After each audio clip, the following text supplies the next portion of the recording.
Hello friends, welcome back everyone, welcome to my channel. और आज मैं लेकर आया हूँ लूसेंट की बुक से। फ्रेंड, लूसेंट की बुक से आज हम अपना प्राचीन भारत स्टार्ट कर रहे हैं। फ्रेंड, प्राचीन भारत जैसे ही ख़त्म होगा उसके बाद में मध्यकालीन भारत और फिर मॉडर्न हिस्ट्री यानी कि आधुनिक भारत, तीनों जो पूरा भारतीय इतिहास है वो लूसेंट की बुक से आपको कराने वाला हूँ। ठीक फ्रेंड्स, तो चलिए देखते हैं। ये very very most important series होगी इतिहास की। ठीक फ्रेंड्स, जो UP PET, ठीक फ्रेंड्स, UP PET का फॉर्म आया हुआ है उसके लिए हरियाणा CET, ठीक फ्रेंड्स, हरियाणा CET लेखपाल, ठीक फ्रेंड्स, RO के लिए और रेलवे ग्रुप D के लिए। ठीक फ्रेंड्स, तो आप बस देखते जाइए। तो पहला क्वेश्चन देखिए। ठीक फ्रेंड्स, थोड़ा बड़ा करते हैं।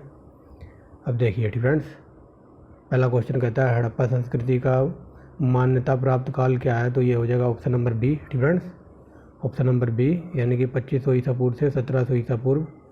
दूसरा क्वेश्चन देखिए, सिंधु घाटी। ठीक फ्रेंड्स, सिंधु घाटी की सभ्यता निम्नलिखित में से किस सभ्यता के समकालीन नहीं थी। तो बता दीजिए कि किस सभ्यता के समकालीन नहीं थी। तो ऑप्शन नंबर डी, ये ग्रीक की सभ्यता के समकालीन नहीं थी।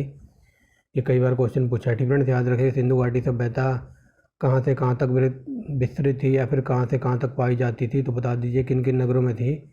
तो ये हो जाएगा ऑप्शन नंबर डी। ठीक फ्रेंड्स, पंजाब में भी थी, राजस्थान, गुजरात, उत्तर प्रदेश, हरियाणा, सिंध और बलूचिस्तान। तो ऑप्शन नंबर डी है तीसरे का। ठीक फ्रेंड्स, चौथा क्वेश्चन देखिए, सिंधु घाटी सभ्यता में घोड़े के अवशेष कहाँ से मिले। ये वेरी वेरी मोस्ट इंपोर्टेंट है और ये हो जाएगा सुरकोटदा से। Option number A. पाँचवा देखिए, सिंधु घाटी में कालीबंगन किस प्रदेश में पड़ता है। तो कालीबंगा पड़ता है ऑप्शन नंबर ए, राजस्थान में। आगे देखिए, निम्नलिखित में से किस पदार्थ का उपयोग हड़प्पा काल की मुद्राओं के निर्माण में मुख्य रूप से किया जाता था। तो उनकी जो मुद्राएं वगैरह बनती थी वो बनती थी सेल खड़ी से। Option number A. ठीक फ्रेंड्स, आगे देखिए सातवां, सिंधु सभ्यता या हड़प्पा सभ्यता किस युग की थी। तो very very most important, option number है, ये कांस्य युगीन थी। आगे देखिए, सिंधु सभ्यता के लोग मुख्य व्यवसाय क्या था। तो मुख्य व्यवसाय वो व्यापार करते थे। ऑप्शन नंबर हो जाएगा ए। नंबर देखिए, सिंधु घाटी सभ्यता के निवासी थे तो शहरी थे। Very very most important. 10वां क्वेश्चन देखिए, सिंधु घाटी सभ्यता के घर किससे बनाए जाते थे। तो बताइए, पक्की ईंटों से। आगे देखिए, हड़प्पावासी किस वस्तु का उत्पादन सर्वश्रेष्ठ करते थे। तो बता दीजिए, ये हो जाएगा ऑप्शन नंबर सी, कपास का। आगे देखिए। ठीक फ्रेंड्स, अगर ये पूछ ले विश्व में कपास कहाँ से आया, तो हमारे देश में कपास उत्पन्न हुआ था सबसे पहले सिंधु घाटी सभ्यता में। ठीक फ्रेंड्स, यहाँ देखिए, हड़प्पा सभ्यता के सर्वप्रथम खोजकर्ता कौन थे। ये वेरी वेरी मोस्ट इंपोर्टेंट है। तो ये हो जाएगा दयाराम साहनी। ठीक फ्रेंड्स, और ये पूछ ले कब की थी इन्होंने खोज। तो इन्होंने की थी 1921 में। ठीक फ्रेंड्स, 1921 में। आगे देखिए, सिंधु घाटी सभ्यता का पत्तन नगर। ठीक फ्रेंड्स, ये वेरी वेरी मोस्ट इंपोर्टेंट है। पत्तन नगर या बंदरगाह या जहाजरानी या डॉकयार्ड बोल दे तो ये लोथल में था इनका बंदरगाह। ठीक friends, very very most important, ये देख लीजिए कई बार क्वेश्चन पूछा हुआ है। ठीक फ्रेंड्स, ये वेरी वेरी मोस्ट इंपोर्टेंट है। पैमानों की खोज ने यह सिद्ध कर दिया कि सिंधु घाटी के लोग माप तौल से परिचित है। यह खोज कहाँ पर हुई थी। तो वेरी वेरी मोस्ट इंपोर्टेंट, ये खोज हुई थी ऑप्शन नंबर डी, लोथल में। ठीक फ्रेंड्स, यानी कि लोथल में इनके भाट वगैरह मिले हैं। आगे देखिए, हड़प्पा समाज किन वर्गों में विभक्त था। तो हड़प्पा समाज विभक्त था विद्वान, योद्धा, व्यापारी और श्रमिक। ठीक है, ऑप्शन नंबर बी हो जाएगा हमारा 15वें का, ऑप्शन नंबर बी। 16वां क्वेश्चन देखिए, सिंधु सभ्यता में सर्वाधिक उपयुक्त नाम क्या था। ठीक है, बता दीजिए सिंधु सभ्यता में सबसे ज़्यादा उपयुक्त नाम क्या था। तो ये हो जाएगा 16वें का ऑप्शन नंबर है, हड़प्पा सभ्यता। ठीक है, इसके खोज अगर ये पूछ ले इसका नाम हड़प्पा क्यों पड़ा, हड़प्पा सभ्यता क्यों पड़ा, क्योंकि जो हड़प्पा नगर है ना ये सबसे पहले खोजा गया था। ठीक है, 1921 में इसकी खोज की थी दयाराम साहनी ने। ठीक है, इसी वजह से इसका नाम हड़प्पा सभ्यता पड़ गया। ठीक है, याद रखेंगे। ये देखिए, UPSC में पूछा हुआ है 2013 में है, ऐसे क्वेश्चन UPSC में आते हैं। ठीक है, निम्नलिखित में से कौन से लक्षण सिंधु सभ्यता के लोगों का सही चित्रण करते हैं। तो बता दीजिए, उनके पास उनके विशाल महल और मंदिर होते तो मंदिर बिल्कुल नहीं होते। तो पहला गलत है। ठीक है, पहला गलत है, तो ये गलत है और ये गलत है। ठीक है, वे देवी और देवताओं की पूजा करते थे, ये सही है। वे युद्ध में घोड़ों और रथ द्वारा खींचे जाने वाले रथों का प्रयोग करते थे, ये भी गलत है। ठीक है, रथ वगैरह का प्रमाण नहीं मिला। तो ऑप्शन नंबर हमारा बी सही है ऑप्शन। ठीक है, ऑप्शन नंबर बी है 17वें का। ना तो यहाँ पर रथों के प्रमाण मिले हैं ना ही मंदिर। ठीक है, याद रखना, मंदिर दे के आपको फंसा सकता है। आगे देखिए, हड़प्पा की खोज ये मैंने बता दिया कब हुई थी। तो 1921 में हुई थी। ठीक है, आगे देखिए, हड़प्पा सभ्यता के बारे में कौन सा कथन सही है। ठीक है, तो बता दीजिए कौन सा कथन सही है। हमारा हो जाएगा ऑप्शन नंबर सी, उन्होंने पशुपति का सम्मान करना आरंभ कर दिया था, बाकी सारा कुछ गलत है। ठीक है, उन्हें गाय की नॉलेज नहीं थी, उन्हें घोड़ों की जानकारी नहीं थी, असम असम मेद की। ठीक है, और बाकी उनकी संस्कृति स्थिर नहीं थी फ्रेंड्स, स्थिर नहीं थी। आगे चलिए, तो इसका समझ गए ना, इसका आंसर ऑप्शन नंबर है सी फ्रेंड्स, क्योंकि उन्होंने पशुपति का सम्मान करना आरंभ कर दिया था। आगे देखिए, हड़प्पा फ्रेंड, हड़प्पा के लोगों की सामाजिक पद्धति क्या थी, वेरी वेरी मोस्ट इंपॉर्टेंट है, तो ये हो जाएगा ऑप्शन नंबर ए, उचित समतावादी। आगे देखिए, उचित समतावादी क्यों थी फ्रेंड, क्योंकि यहाँ की जो सड़कें वगैरह हैं, नगर एकदम सही डिजाइन कर रखे थे, और यहाँ की जो सड़कें हैं, ऐसी सड़कें थी वो एकदम एक दूसरे को ऐसे समकोण पर काटती थी फ्रेंड, ये उचित समतावादी थी।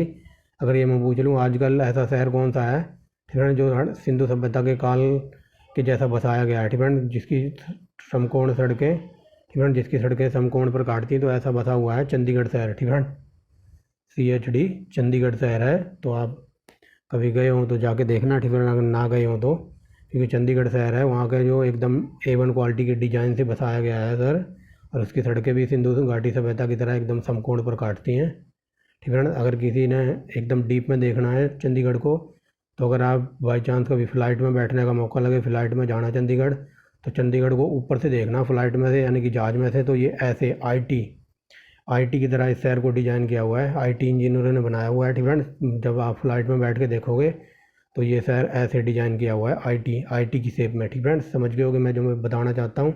और इसकी सड़कें एकदम समकोण पर काटती हैं, और इस शहर का डिज़ाइन यानी कि IT इंफॉर्मेशन टेक्नोलॉजी की जो पूरी टेक्नोलॉजी लगाई हुई है इस शहर को बसाने के लिए फ्रेंड्स।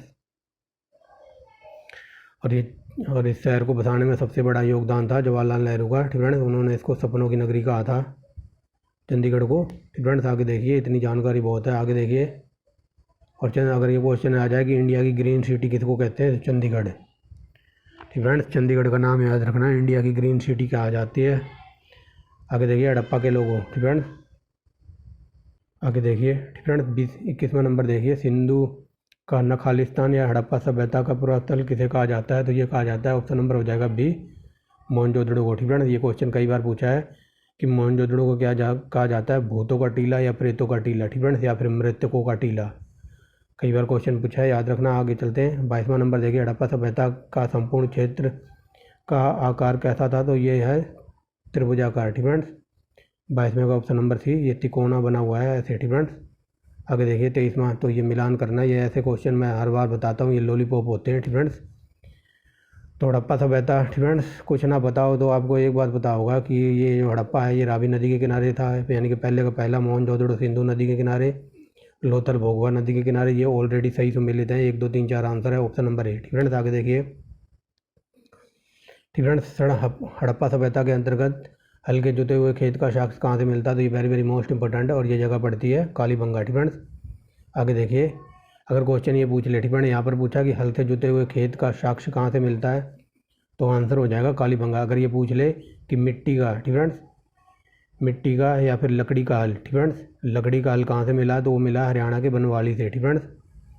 बनावली लिखा हुआ है, बट कई जगह ये बनवाली भी लिखा मिलता है, ऐसे बनवाली फ्रेंड्स, तो आप याद रखेंगे ये एक ही वर्ड है फ्रेंड्स। आगे देखिए, सैंधव सभ्यता की ईंटों का अलंकरण किस स्थान से मिला, ये वेरी वेरी मोस्ट इंपॉर्टेंट है। ये पूछा जा रहा है कि ईंटें तो हर जगह मिली हैं फ्रेंड, ईंटें तो हड़प्पा में भी मिली हैं, मोहनजोदड़ो में भी मिली, बट ये पूछ रहा है कि ईंटें ऐसी थी ना, तो ईंटों पे भी डिज़ाइन बनाए हुए थे, जैसे आज के टाइम पे ना किसी आप भट्टे से ईंट मंगाओगे तो उस ईंट में ऐसी ईंट होती है ना, तो उसमें बीच में यहाँ पर उस भट्टे वाले का नाम लिखा होता है, या कंपनी का, जिस भी कंपनी की वो ईंट है, तो ऐसी डिज़ाइन वाली ईंटें, मतलब ईंटों पर भी डिज़ाइन बने हुआ था, तो वो ईंटें कहाँ से मिली हैं डिज़ाइन वाली, तो ये मिली हैं, ऑप्शन नंबर हो जाएगा एक, कालीबंगा से फ्रेंड्स। अलंकरण का मतलब होता है डिजाइन फ्रेंड्स, ईंटों पर भी डिजाइन बना हुआ मिला है, तो ये ऐसी मिली है कालीबंगा से ईंटें फ्रेंड्स। मोहनजोदड़ो कहाँ स्थित है, तो ये वेरी वेरी मोस्ट इंपॉर्टेंट है, ये सिंध में फ्रेंड्स, अब ये पाकिस्तान में पड़ता है। आगे चलिए, यहाँ देखिए, सिंधु सभ्यता के बृहद स्नानागार पाया जाता था, तो बृहद स्नानागार ऑप्शन नंबर ए, ये पाया जाता था ऑप्शन नंबर ए, यानी कि मोहनजोदड़ो में फ्रेंड्स। ये स्नानागार ऐसा था, मैंने जब आपको डिटेल में ये चैप्टर पढ़ा रखा है फ्रेंड्स, एकदम डीप में थ्योरी पढ़ा रखी है, तो मैंने बताया था, ये मान लो इनका ये स्नानागार है, मतलब स्विमिंग पूल आज के टाइम का कह लो फ्रेंड, आज के टाइम का इनका ये स्विमिंग पूल होता था। तो इसमें ना ये लकड़ी, मतलब ये मिट्टी का था फ्रेंड, मिट्टी का खुदा हुआ तालाब सा था ये, जिसको ये स्नानागार कहते थे, या बाथरूम कहते थे, या वॉशरूम कहते थे। तो इधर इस तरफ मिट्टी थी, चारों तरफ मिट्टी मिट्टी थी इधर, तो इस मिट्टी की वजह से इनका पानी मतलब लीक ना करे या रिसाव ना हो पानी का, तो इन चारों तरफ ऐसे ऐसे चारों तरफ यानी कि चारों दीवारी पर इन्होंने तारकोल की लेप लगा रखा था। मतलब तारकोल का लेप वो होता है जो रोडों पर डामर बिछाया जाता है ना, उसको तारकोल कहते हैं, या कई जगह चारकोल भी कहते हैं, ठीक है। तो इन्होंने डामर का या फिर तारकोल का या चारकोल का लेप लगा रखा था ताकि पानी लीकेज वगैरह ना हो। और इस तरफ, ठीक है, इस तरफ और इस तरफ नीचे उतरने के लिए पौड़ियाँ बनी हुई थी, स्टेयर यानी कि सीढ़ियाँ, या फिर ऐसे बोल दो जीना बना रखा था। और जो ये एरिया था, ठीक है, यहाँ पर कमरे बना रखे थे कपड़े बदलने के लिए, ठीक है। इधर भी कमरे थे, इधर भी कमरे, इस एरिए में और इस एरिए में सीढ़ियाँ थी, ठीक है, इसके अंदर उतरने के लिए, ठीक है। और कई बार अगर ये पूछ ले कि इसमें जो स्नान वगैरह करते थे, तो मान लो कोई पूजा पाठ हो रहा है या हवन वगैरह या कथा या भागवत होती थी, तब इस कुंड में स्नान करते थे। धार्मिक कार्यों के लिए ये मतलब तालाब वगैरह था या स्नानागार था, ठीक है, समझ गए होगे। इसमें धार्मिक जो भी पूजा पाठ होती थी, तो उस पूजा पाठ में बैठने के लिए इसमें पहले नहाना पड़ता था, ठीक है। इधर इनके सीढ़ियाँ थी यहाँ और इधर कमरे बना रखे थे कपड़े वगैरह चेंज करने के लिए, ठीक है, यानी कि चेंजिंग रूम। समझ गए होगे, इतनी जानकारी बहुत है। आगे देखते हैं 28वां क्वेश्चन, देखिए क्या कहता है, ठीक है। आज पूरा हम सिंधु सभ्यता निपटा देंगे, लगभग 75 क्वेश्चन है इसमें, ठीक है। हम चैप्टर वाइज चलेंगे। सिंधु सभ्यता की मुद्रा में किस देवता का समतुल्य चित्रांकन मिलता है, तो बता दीजिए कौन सा देवता इनके चित्रों पर था। तो ये हो जाएगा ऑप्शन नंबर ए, आद्य शिव, ठीक है। इनके जो मुद्रा वगैरह थी तो उसमें शिव जी की फ़ोटो थी, आद्य शिव, यानी कि आधा पार्वती और आधा शिव का, देखा होगा आपने फ़ोटो। आगे चलते हैं, निम्नलिखित में से कौन सा हड़प्पाकालीन स्थल गुजरात में नहीं था, तो ये रोपड़ पंजाब में पड़ता है, ये नहीं था, ठीक है। आगे देखिए, मोहनजोदड़ो का स्थानीय नाम है, तो ये मैंने बता दिया, मृतकों का टीला, भूतों का टीला या प्रेतों का टीला। आगे देखिए, हड़प्पा सभ्यता का प्रचलित नाम, तो बता दीजिए हड़प्पा सभ्यता का प्रचलित नाम क्या था, तो ये हो जाएगा ऑप्शन नंबर सी, सिंधु घाटी की सभ्यता। आगे देखिए, सैंधव स्थलों के उत्खनन से प्राप्त मोहर निम्नलिखित में से किस पशु का सबसे ज़्यादा वर्णन मिला है, ठीक है, उत्कीर्ण मिला है, या सबसे ज़्यादा जो इनकी जो खुदाई हुई थी तो वहाँ से इन्हें मोहरें प्राप्त हुई, तो उस मोहरों में बताना कि सबसे ज़्यादा कौन से पशु पाए गए उन इनकी मोहरों पर।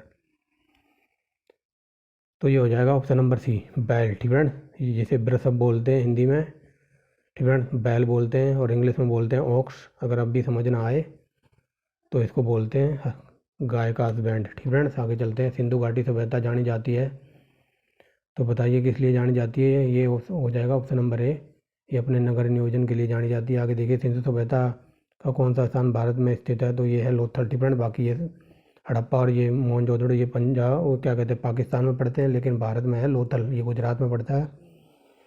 आगे देखिए, भारत में खोजा गया सबसे पहला पुराना शहर था, तो वेरी वेरी मोस्ट इंपॉर्टेंट, ये हो जाएगा ऑप्शन नंबर हड़प्पा, ठीक है। ऑप्शन नंबर ए, चांदी, ठीक है। भारत में सबसे प्राचीनतम चांदी के साक्ष्य मिले हैं, तो हड़प्पा संस्कृति के। आगे देखिए, ठीक है, सिंधु सभ्यता के बारे में निम्नलिखित में से कौन सा कथन असत्य बताना है, यहाँ पर गलत कौन सा है, ये ऑप्शन नंबर डी, उनको लोहे की कोई जानकारी नहीं थी, ठीक है, और इसकी लोहे की जानकारी नहीं थी, ठीक है, ना लोहे की जानकारी थी उनको, ना शेर की जानकारी थी, ना गाय की जानकारी थी, ये 3-4 चीज़ याद रखना, ठीक है। आगे देखते हैं, सिंधु घाटी, ठीक है, यहाँ पूछा जा रहा है उत्तर से दक्षिण, ठीक है, मतलब सबसे उत्तर में कौन सा स्थान था, फिर दक्षिण में, सबसे पश्चिम में, और सबसे पूर्व में कौन सा स्थान था, तो अभी बता देता हूँ। सबसे उत्तर में पड़ता था मांडा, ठीक है, यानी कि उत्तर देख लीजिए कहाँ है, उत्तर सीमा, यानी कि सबसे उत्तर में था, जम्मू कश्मीर में पड़ता था ये मांडा, ठीक है, ठीक है। तो चलिए देखते हैं, सबसे उत्तर में पड़ता था मांडा, ये जम्मू कश्मीर में था, और दक्षिण में पड़ता था ये दैमाबाद, ये महाराष्ट्र में था, और पूर्वी सीमा तो ये उत्तर प्रदेश में पड़ता आलमगीर, ठीक है ना। अगर ये पूछ ले आलमगीरपुर कहाँ है, तो ये उत्तर प्रदेश के मेरठ में पड़ता था। और सबसे पश्चिमी सीमा थी इसकी सुतकांगे डोर, तो ये बलूचिस्तान में पड़ता था, यानी कि 1 2 3 4 ये सही है, ठीक है। वेरी वेरी मोस्ट इंपॉर्टेंट है ये क्वेश्चन, ठीक है। कभी कभार पूछ लेता है ऐसे क्वेश्चन कि सबसे उत्तरी पॉइंट कौन सा था, तो ये जम्मू कश्मीर में पड़ता था मांडा, और दक्षिण में था तो ये दैमाबाद, ये महाराष्ट्र में पड़ता था। पूर्वी सीमा थी आलमगीरपुर, ये उत्तर प्रदेश में पड़ता था, और प्राचीन सीमा ये सुतकांगे डोर, ये बलूचिस्तान में, ठीक है। आगे चलिए, ये देखिए मांडा, ठीक है, मांडा किस नदी के किनारे था, तो ये था ऑप्शन नंबर ए, चेनाब नदी के किनारे। हड़प्पाकालीन में रोपड़, ठीक है, रोपड़ या फिर पंजाब किस नदी के किनारे हैं, तो ये लॉलीपॉप क्वेश्चन है, ठीक है। तो ऑप्शन नंबर बी, पंजाब या फिर रोपड़ सतलज नदी के किनारे हैं। आगे देखिए, हड़प्पा में एक उन्नत जल प्रणाली, फ्रेंड्स उन्नत जल प्रणाली का पता लगाया। तो ये उन्नत जल प्रणाली कहाँ पर थी? तो ऑप्शन नंबर ए धोलावीरा में। फ्रेंड्स मैंने बताया ना कि इनकी जो नालियाँ थी फ्रेंड्स, आज के टाइम की नालियाँ खुली रहती थी, लेकिन उस टाइम 5,000 साल पहले जो इनकी नालियाँ थी तो ये ढकी रहती थी ऊपर स्लेबों से, या फिर कवर करके रखते थे ईंटों से, या फिर पट्टी, जिसको पट्टिया बोलते हैं या फिर स्लेब बोलते हैं। तो ये स्लेबों से इनकी नालियाँ ढकी होती थी। ठीक है। और इन नालियों में जो भी कबाड़ वगैरह जाता था तो जो बीच में, ठीक है, जो बीच में वो बना देते हैं ना गटर, मैन होल, तो ये मैन होल बना देते थे। देख लो 5,000 साल पहले इतनी इतनी A1 क्वालिटी की सभ्यता थी, ये गटर वगैरह बना देते थे ताकि कबाड़ वगैरह जाम हो जाए तो इसको साफ़ करके हटाया जा सके। और आज भी पूरे भारत में लगभग गटर जो सुविधा वगैरह है तो आज भी पूरे भारत में कहीं कहीं मिल जाती है। ठीक फ्रेंड्स, लेकिन हमारे देश में ये 5,000 साल पुरानी सभ्यता थी तो ये मिले थे मैन होल, मतलब A1 क्वालिटी की जल प्रणाली थी। ऑप्शन नंबर ए धोलावीरा में। आगे देखिए फ्रेंड्स, हड़प्पा हड़प्पा की मिट्टी के बर्तन समानता। ठीक फ्रेंड्स, तो मेरी बात सुन लो, जब ये मिट्टी के बर्तन बनाते थे ना, इनको कहते थे मृत भांड, और ये 2 कलर के रंगों का यूज करते थे, एक लाल, ठीक फ्रेंड, रेड और ब्लैक। ठीक फ्रेंड, तो यहाँ यही पूछा जा रहा है, तो आप याद रख लेना। यहाँ पर ये पूछा जा रहा है हड़प्पा के मिट्टी के बर्तनों पर सामान्यतः कौन सा कलर प्रयोग किया जाता था? तो मैंने बताया ना, एक रेड और एक ब्लैक। तो ऑप्शन नंबर हो जाएगा यहाँ पर ए। ठीक फ्रेंड्स, क्योंकि लाल दिया हुआ है ऑप्शन में, अगर लाल ना होता तो ब्लैक मिलता। ठीक फ्रेंड्स, आगे देखिए, सिंधु सभ्यता निम्नलिखित में से किस युग में पड़ती थी? तो ऑप्शन नंबर हो जाएगा डी। ये फोटो हिस्टोरिक पीरियड में पड़ती थी, मतलब आद्य ऐतिहासिक काल था। ठीक फ्रेंड्स, क्योंकि इनकी जो लिपि वगैरह मिली है, ठीक फ्रेंड्स, उसको अभी तक पढ़ा नहीं जा सका, इसलिए इसको कहते हैं आद्य ऐतिहासिक काल। आगे देखिए, सिंधु घाटी सभ्यता के की विकसित अवस्था। ठीक फ्रेंड्स, सिंधु घाटी सभ्यता की विकसित अवस्था निम्नलिखित में से किस स्थल से घरों में कुएं मिले? तो ये वेरी वेरी मोस्ट इंपॉर्टेंट है, क्योंकि हर घर में एक कुआं होता था, तो ऐसा मिला मोहनजोदड़ो में। ठीक है, ये UPPCS का पूछा हुआ क्वेश्चन है। आगे देखिए, सिंधु घाटी सभ्यता की खोज ठीक किन दो भारतीय महान ठीक किन दो भारतीयों ने की थी सिंधु घाटी सभ्यता की खोज? तो ये की थी राखलदास बनर्जी ने और दयाराम साहनी ने। ठीक फ्रेंड्स, याद रख लेना। ठीक फ्रेंड्स, अगर ये पूछ ले कि सिंधु, क्या बोल रहा हूँ, हड़प्पा की खोज किसने की थी? तो ये की थी दयाराम साहनी ने, जो बता दिया 1921 में, और एक साल बाद यानी कि 1922 में खोज हुई थी मोहनजोदड़ो की, राखलदास बनर्जी ने की थी। ठीक फ्रेंड्स, याद रखना। रंगपुर, ये पड़ता था महाराष्ट्र में। ठीक फ्रेंड्स, क्या बोल रहा हूँ मैं, ये रंगपुर, ठीक फ्रेंड, रंगपुर पड़ता है, ये है गुजरात में। ठीक फ्रेंड, सौराष्ट्र को गुजरात कहते हैं। आगे देखिए, हड़प्पा एवं मोहनजोदड़ो की पुरातात्विक खुदाई के प्रभारी कौन थे? तो ये वेरी वेरी मोस्ट इंपॉर्टेंट है, ये हो जाएगा option number B, sir John Marshall. ठीक फ्रेंड्स, आगे देखिए, निम्नलिखित में से किस पशु की आकृति जो मोहरों पर मिली है उससे ज्ञात होता है कि सिंधु घाटी एवं मेसोपोटामिया की सभ्यता के मध्य व्यापारिक संबंध थे? तो बता दीजिए, इनके जो मिला है। ठीक फ्रेंड्स, तो मैंने बता दिया, इनकी जो अधिकतर मोहरें हैं तो उन पर बैल का साक्ष्य मिला है। ठीक फ्रेंड्स, आगे देखिए, सिंधु घाटी सभ्यता के लोग विश्वास करते थे, तो ये किस में करते थे? ये करते थे ऑप्शन नंबर डी, मातृशक्ति में। ठीक फ्रेंड्स, क्वालिटी का इशू हो तो 480 पे देखना। ठीक फ्रेंड्स, क्योंकि ये जो मैंने प्रिंट लिया है, ठीक फ्रेंड, ये थोड़ा धुंधला धुंधला है, क्लियर है, ठीक फ्रेंड, क्लियर नहीं है पूरा, बट 480 पर सही दिखाई देगा। ठीक फ्रेंड, जहाँ से मैंने ये PDF क्रिएट की है तो थोड़ा ब्लर हो गया है इसमें ज़्यादा ही। ठीक फ्रेंड्स, आगे देखिए, निम्नलिखित में से कौन सा सिंधु स्थल समुद्र तट पर स्थित नहीं था? तो सिंधु का ऐसा बताना कौन जहाँ पर समुद्र नहीं था? तो ये हो जाएगा ऑप्शन नंबर डी, ये कोटदीजी। ठीक फ्रेंड्स, ये बालाघाट, लोथल और ये सुरकोट था, तो ये समुद्र के किनारे थे, बट ये कोटदीजी समुद्र के किनारे नहीं था। ठीक फ्रेंड्स, क्योंकि ये पड़ता था उस टाइम बलूचिस्तान वगैरह में। आगे देखिए, निम्नलिखित में से मोहनजोदड़ो की सबसे बड़ी इमारत मानी जाती है? तो ये हो जाएगा ऑप्शन नंबर ए, ठीक फ्रेंड, विशाल स्नानागार। आगे देखिए, ये किसकी है? मोहनजोदड़ो की। ठीक फ्रेंड, मोहनजोदड़ो की है विशाल स्नानागार, यानी कि जो नहाने का बाथरूम मिला था। ठीक फ्रेंड्स, अगर ये पूछ ले हड़प्पा की सबसे बड़ी इमारत, ये मोहनजोदड़ो की थी विशाल स्नानागार। अगर हड़प्पा की पूछ ले तो विशाल अन्नागार। ठीक फ्रेंड्स, अन्नागार मतलब जो अनाज के गोदाम बनाए जाते हैं। ठीक फ्रेंड्स, अनाज के गोदाम मिले थे कहाँ पर? हड़प्पा में। ठीक फ्रेंड्स, आगे देखिए, हड़प्पा लोगों ने नगरों के घरों के विन्यास के लिए कौन सी पद्धति अपनाई थी? तो ये वेरी वेरी मोस्ट इंपॉर्टेंट है, ये अपनाई थी ऑप्शन नंबर सी, ग्रिड पद्धति, यानी कि जाल पद्धति। आगे देखिए, कहाँ से क्या मिला है? तो ये वेरी वेरी मोस्ट इंपॉर्टेंट है फ्रेंड्स, तो बताइए। अभी बताया ना कि गोदीवाड़ा यानी कि लोथल से मिला है, डैकयार्ड यानी कि वन बंदरगाह, तो पहले का दूसरा, अब दूसरा दो जगह है ये। ठीक फ्रेंड्स, पहला गलत हो जाएगा और ये तीसरा गलत हो जाएगा क्योंकि हमारा पहले का दूसरा है। ठीक फ्रेंड्स, तो चलिए देखते हैं। यानी कि लोथल यानी कि ए का दूसरा। ठीक फ्रेंड्स, कालीबंगा, कालीबंगा से मिला है जुता हुआ खेत यानी कि बी का बन। और धोलावीरा, ठीक फ्रेंड्स, धोलावीरा से मिला है। ठीक है, धोलावीरा से मिले हैं हड़प्पाई लिपि के बड़े आकार के 10 चिन्हों वाला एक शिलालेख यानी कि ये हो जाएगा सी का चौथा। ठीक फ्रेंड्स, और ये बनावली से मैंने बताया ना कि मिट्टी का हल मिला है। ठीक फ्रेंड्स, तो यानी कि डी का तीसरा। ठीक फ्रेंड्स, तो ये हो जाएगा ऑप्शन नंबर बी। ये बताया था ना मैंने, बनावली से मिट्टी का हल की आकृति मिली है। ठीक फ्रेंड्स, कालीबंगा से जुता हुआ खेत और डैकयार्ड मिला है। ठीक फ्रेंड्स, गोदीवाड़ा और बाकी धोलावीरा से मिले हैं हड़प्पाई लिपि के 10 चिन्हों वाला एक अभिलेख। ठीक फ्रेंड्स, समझ गए, ऑप्शन नंबर बी है इसका। आगे देखिए। ठीक फ्रेंड्स, अगला कहता है 54 नंबर निम्नलिखित वस्तुओं में से किसी एक हड़प्पा सभ्यता की मोहरों और टेराकोटा कलाकृतियों के निरूपण अंकित नहीं है। ठीक फ्रेंड्स, तो बता दीजिए। मैंने बताया ना उनको शेर की कोई नॉलेज नहीं थी, वही बात पूछी जा रही है कि इनमें से कौन सा पशु उनके जो टेराकोटा की कृतियों में नहीं पाया गया है, तो शेर। ठीक फ्रेंड्स, ऑप्शन नंबर हो जाएगा 54 का ए। ठीक फ्रेंड्स, मैंने बता दिया था शुरू में, ना तो उनको शेर की नॉलेज थी, ना गाय की और ना ही लोहे की। ठीक फ्रेंड्स, आगे देखिए। हड़प्पा किस धातु से परिचित नहीं थे, तो इनको बताया ना लोहे की कोई जानकारी नहीं थी। आगे देखिए।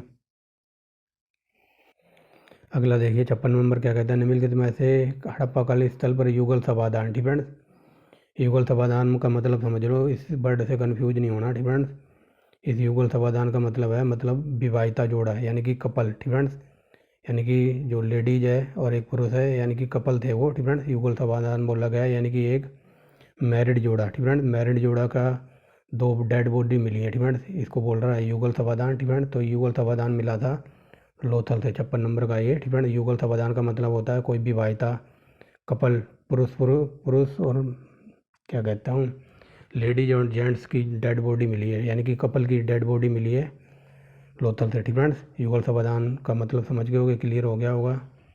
आगे देखिए। कपास उत्पादन में सर्वप्रथम सिंधु क्षेत्र में हुआ। ठीक फ्रेंड्स, जो मैंने बता दिया शुरू में ही कि कपास उत्पादन अपने देश में हुआ था। सबसे पहले उत्पादन इसका सिंधु क्षेत्र में, ठीक फ्रेंड्स, क्षेत्र में हुआ, जिसे ग्रीक या यूनानी लोग किस नाम से पुकारते थे। ठीक फ्रेंड्स, अपने देश वाले तो इसको कहते थे, ठीक फ्रेंड्स, सिंडन। ठीक फ्रेंड्स, क्या बोल रहा हूँ, अपने देश वाले तो इसको कहते थे कॉटन, बट जो यूनानी लोग थे ना तो इसको कपास को ये कहते थे सिंडन। ठीक फ्रेंड्स, समझ गए होगे, यूनानी लोग अपने कपास को कहते थे सिंडन। ऑप्शन नंबर है 57 में का। आगे देखिए 58वां नंबर क्या कहता है, तांबे का रथ किस स्थान से प्राप्त हुआ है, तो तांबे का रथ मिला है, ऑप्शन नंबर हो जाएगा यहाँ पर सी दायमाबाद से। ठीक फ्रेंड्स, 58 में का सी दायमाबाद। ठीक फ्रेंड्स, आगे देखिए। हड़प्पा किन किन धातुओं के आयात करते, तो बता दीजिए हड़प्पा लोग किस किस धातु का आयात करते थे, तो ये हो जाएगा ऑप्शन नंबर ए। ठीक फ्रेंड्स, चांदी का भी ज्ञान था उनको, टीन का भी और सोने का भी। ठीक फ्रेंड्स, अगर ये पूछ ले कि सोना कहाँ से आता था, तो सोना आता था कर्नाटक से। कर्नाटक में कई बार क्वेश्चन ये पूछ लेता है ग्रुप डी वगैरह एग्जाम में कि कोलार की खाने कहाँ हैं, तो कोलार की खाने हैं कर्नाटक में, और ये कर्नाटक से ही सोना मंगाते थे कौन, हड़प्पा वासी। ठीक फ्रेंड्स, अगर ये पूछ ले टीन कहाँ से आता था, टीन आता था अफगानिस्तान से। ठीक फ्रेंड्स, अफगानिस्तान से। और चांदी आती थी कहाँ से, तो ये फारस वगैरह से आती थी। आगे देखिए। हड़प्पावासी लाजवर्द, ठीक फ्रेंड्स, लाजवर्द भवन निर्माण साम्राज्य का आयात कहाँ से करते थे, तो बता दीजिए, ये हो जाएगा ऑप्शन नंबर वे हिंदुकुश क्षेत्र के बदंखा से। ठीक फ्रेंड्स, और ये बदंखा कहाँ पड़ता है, ये पड़ता है अफगानिस्तान में। ठीक फ्रेंड्स, यानी कि जो भवन मतलब कोई घर वगैरह बनवाने के लिए ईंट गारे का मोरम सीमेंट वगैरह जो भी आता था, तो ये मंगाते थे बदंखा। ठीक फ्रेंड्स, हिंदुकुश का क्षेत्र पड़ता था ये बदंखा, और ये पड़ता है इस टाइम अफगानिस्तान में। ठीक फ्रेंड्स, आगे देखिए। अफगानिस्तान स्थित सिंधु सभ्यता से संबंधित है, कौन सा संबंधित है, तो ये हो जाएगा ऑप्शन नंबर सी। ठीक फ्रेंड्स, मुंडीगाफ और ये है सुरतगोई। ठीक फ्रेंड्स, तो ये दोनों अफगानिस्तान में पड़ते हैं, तो यानी कि हमारा आंसर पड़ जाएगा, आंसर हो जाएगा सी। आगे देखिए। कौन सा नगर सिंधु घाटी सभ्यता का बंदरगाह था, तो ये बता दिया मैंने, बंदरगाह कहाँ कहाँ पे था, तो ये हो जाएगा ऑप्शन नंबर डी, लोथल में भी था, कुंतासी में भी था और ये बालाकोट में भी, तो ऑप्शन नंबर डी हमारा आंसर है 62 में। आगे देखिए। मोहनजोदड़ो, ठीक है। मोहनजोदड़ो से प्राप्त पशुपति आदि की आदि शिव की मोहर पर किन किन जानवरों का आलंकन मिलता है। ठीक है, तो बता दीजिए किन किन जानवरों का आलंकन मिलता है। तो ये हो जाएगा ऑप्शन नंबर डी, यानी कि हिरण भी, भैंसा भी, गैंडा भी, हाथी और बाघ। बाघ, ये बाघ है। ठीक है, यानी कि चीता, चीते की नॉलेज थी उनको, हाथी की थी, गैंडे की थी, भैंसे की, हिरण की, लेकिन शेर की नॉलेज नहीं थी, ना ही घोड़े की। ठीक है, और क्या कहते हैं, ना ही लोहे की। तो ऑप्शन नंबर डी हमारा आंसर है इसका। ठीक है, आगे देखिए, किस हड़प्पा स्थल से नृत्य, ठीक है, नृत्य मुद्रा वाली एक स्त्री की कांस्य मूर्ति मिली है। तो ये वेरी वेरी मोस्ट इंपॉर्टेंट है। नृत्यकी की मूर्ति मिली है, ऑप्शन नंबर हो जाएगा ये मोहनजोदड़ो से। ठीक है, एक नाचती हुई लड़की की मूर्ति मिली है जो कांसे की है, तो ये मिली है मोहनजोदड़ो से। आगे देखिए, किस हड़प्पा स्थल से पुजारी की प्रस्तर मूर्ति प्राप्त हुई है। तो पुजारी की मूर्ति मिली है, ये हो जाएगा ऑप्शन नंबर ए, हड़प्पा से। आगे देखिए, सिंधु कालीन स्थल से। ठीक है, ये वेरी वेरी मोस्ट इंपॉर्टेंट है। किस सिंधु कालीन स्थल से ईंट पर बिल्ली का पीछा करते हुए कुत्तों के पंजों के निशान मिले हैं। तो देख लीजिए, ये मिले हैं चंगूदड़ो से। ठीक है, चंगूदड़ो ये पड़ता है पाकिस्तान में, सिंध प्रांत में। ठीक है, तो देख लो, कुत्ते की बिल्ली की दुश्मनी आज से 5,000 साल पहले भी पुरानी थी और आज भी है। ठीक है, तो उस टाइम भी एक ईंट पर बिल्ली का पीछा करते हुए कुत्तों के पंजों के निशान मिले हैं। ठीक है, उस टाइम भी कुत्ते और बिल्ली की दुश्मनी अपने टॉप पर होगी। आगे देखिए, 67 नंबर कहता है किस हड़प्पाकालीन स्थल से प्राप्त चार, क्या बोल रहा हूँ मैं, जार। ठीक है, जार में चोंच में दबाए हुए वो चिड़िया एवं पेड़ के नीचे खड़ी लोमड़ी की का चित्रांकन मिलता है। तो ये वेरी वेरी मोस्ट इंपॉर्टेंट है, जो पंचतत्व में लोमड़ी की कहानी को दर्शाता है। तो ये हो जाएगा ऑप्शन नंबर, ठीक है, ये हो जाएगा ऑप्शन नंबर सी। ठीक है, लोथल से मिला है। ठीक है, यहाँ सिंपल भाषा में ये समझ लो कि एक चिड़िया है। ठीक है, एक चिड़िया है, यानी कि कौवा, कौवे की बात बता रहा हूँ। ठीक है, वैसे रियल में वो कौवा ही था। ठीक है, कौवा अपनी चोंच में मछली को दबा कर लाया था। ठीक है, आपने को चालाक लोमड़ी और कौवे की कहानी सुनी होगी ना, तो ये वही बात बताई जा रही है। ठीक है, एक एक चार, ठीक है, ये चार जार बताया गया यहाँ पर। ठीक है, वो कौवा था। ठीक है, कौवा अपनी चोंच में मछली को दबा रखा था और नीचे वो पेड़ की डाली पर बैठा था और नीचे खड़ी थी चालाक लोमड़ी। ठीक है, नीचे खड़ी लोमड़ी। ठीक है, तो वो लोमड़ी कौवे से कहती है, मैंने तुम्हारी आवाज़ सुनी है, तुम बहुत ही मीठा गाते हो, क्योंकि उसकी नज़र तो उस मछली पर थी। जैसे ही कुछ कौवा को उसने मतलब अपनी बातों में उलझा लिया, तो कहती तुम मुझे गाना सुनाओ, तुम्हारी आवाज़ बहुत ही मधुर और सुरीली है। जैसे ही वो चोंच खोलता है तो वो मछली आके गिर जाती है नीचे, और वो नीचे खड़ी हुई लोमड़ी चालाक होती है तो वो मछली को उठा के भाग जाती है। ठीक है, तो ऐसी कहानी मिलती है। ठीक है, तो ये कहानी में कहाँ से मिलती है, तो ये लोथल से मिलती है। ठीक है, याद रखेंगे। आगे देखिए, भारत में सबसे अधिक भारत में सबसे अधिक संख्या में हड़प्पाकालीन स्थलों की खोज कहाँ पर की गई है। तो ये की गई है, वो हो जाएगा ऑप्शन नंबर है गुजरात में। ठीक है, आगे देखिए, निम्नलिखित में से कौन सी फसल हड़प्पाकालीन लोगों का मुख्य खाद्यान्न नहीं था। तो उनको दालों की कोई नॉलेज नहीं थी। ठीक है, आगे चलिए, ये देखिए, यूपीएससी का पीसीएस का पूछा हुआ क्वेश्चन है। ठीक है, कथन कारण वाला है, तो देखते हैं। हड़प्पा तथा मोहनजोदड़ो के लोग अब विलुप्त हो गए हैं, सही है। वे उत्खनन के दौरान प्रकट हुए, तो ये भी सही है। तो ये हो जाएगा ऑप्शन नंबर ए और आर दोनों सही है, और इनकी व्याख्या भी हो रही है, यानी कि स्पष्टीकरण भी हो रहा है। और ये यूपी पीसीएस का पूछा हुआ क्वेश्चन है, यूपीएससी का। सिंधु घाटी सभ्यता के संदर्भ में निम्नलिखित कथनों पर विचार कीजिए, यहाँ पर बताना कौन से कथन सही है। ठीक है, तो देखिए, यह मुख्यतः लौकिक सभ्यता थी तथा इसमें धर्म तत्व यद्यपि उपस्थिति था, यानी वर्चस्वशाली नहीं था। तो ये हो जाएगा ऑप्शन नंबर सी। ठीक है, दोनों ही सही हैं। इस काल में भारत में कपास के वस्त्र बनाए जाते थे। ठीक है, ऊपर वाला भी सही है, दोनों सही हैं, तो ऑप्शन नंबर सी हो जाएगा हमारा। ठीक है, कपास, जब कपास पैदा होता था तो यहाँ पर कपड़े भी बनते होंगे। ठीक है, वही बात बताई जा रही है। आगे देखिए, ये मांडा जम्मू कश्मीर में है, यानी कि पहले का तीसरा ऑप्शन नंबर सी में ही है। ठीक है, बाकी आप मिलान कर लेना, ये मैंने बता दिया है। आगे देखिए, हड़प्पा। ठीक है, हड़प्पा स्थलों में अब तक किस धातु की प्राप्ति नहीं हुई है। तो मैंने बता दिया, उनको लोहे की कोई नॉलेज नहीं थी। आगे देखिए, किस पशु ठीक है, किस पशु के अवशेष सिंधु घाटी से प्राप्त नहीं हुए। तो उनको शेर की कोई नॉलेज नहीं थी, अभी मैंने बता दिया है। आगे देखिए, चंगूदड़ो। ठीक है, चंगूदड़ो की खुदाई वगैरह किसके निर्देशन में हुई थी। तो ये हो जाएगा ऑप्शन नंबर ए। ठीक है, 75 में का ए है, ये देख लीजिए, और यहाँ भी देख लीजिए 75 में का ए है। ठीक है,